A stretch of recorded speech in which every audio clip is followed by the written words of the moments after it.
অন্তরেতে কিসের জ্বালা বলিব যে কারে, শখের মানুষ আঘাত দিল এই ঈদে আমারে।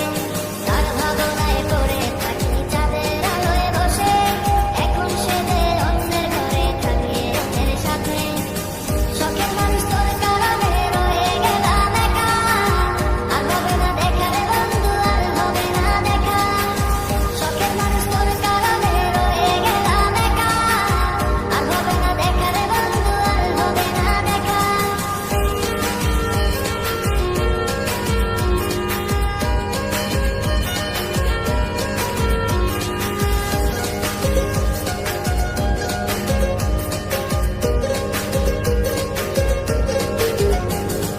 যত্ন করে রেখেছিলাম আমার বুকের ভিতর, বুঝিনি তার আশা ছিল অন্য কারো